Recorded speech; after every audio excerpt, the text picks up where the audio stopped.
Қайырлы күн достар, сіздермен бірге Айғаным каналыма қош келдіңіздер. Бүгін сіздерге қаймақ қосылған суфле пирогының рецебін ұсынамын. Өте дәмдәрі жұмсақ болып шығады. Керек заттар тізімін төменгі описанияға қалдырамын.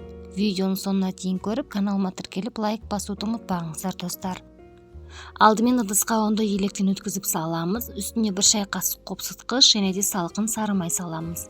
Үстіне шым-шым тұз қосып, осылардың бәрін қолмен үгітеміз. Миксермен де араластырып үгітуге болады, бірақ маған осылай қолмен ыңғайлы. Бізге 3 жұмыртқа керек, сарысы мен ағын бөліп аламыз. Бізге сарысы керек, ағуысын кейін салмасына қосамыз. Содан соң үстіне қант саламыз. Осылардың бәрін жақсылап араластырып, жұмсақ қамыр илейміз.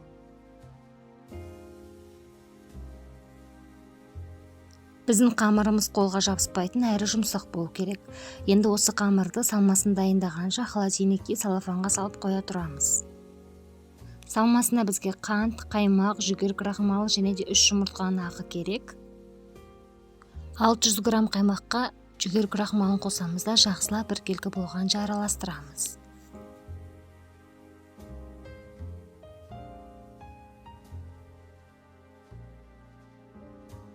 Содан соң құрғақ ыдысқа 3 жұмыртқаның ағын саламыз да үстіне шым-шым тұз салып, миксердің ең аз жылдамдығынан бастап араластырамыз. Қантты аз-аздан қоса отырып, миксердің жылдамдығында қосып 5 минуттай араластырамыз. Біздің ағуыз әппақ болу керек осындай. Содан соң бағанағы қаймаққа осы жұмыртқалы массамызды саламыз, жақсылап біркелкі болғанша араластырамыз.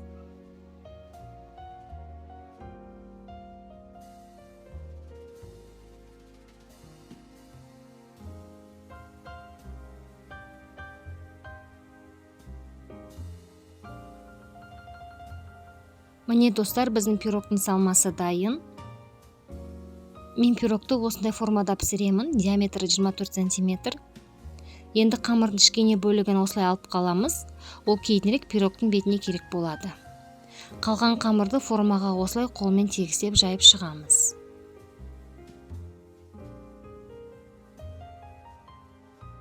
Содан соң үстіне салманы құямыз.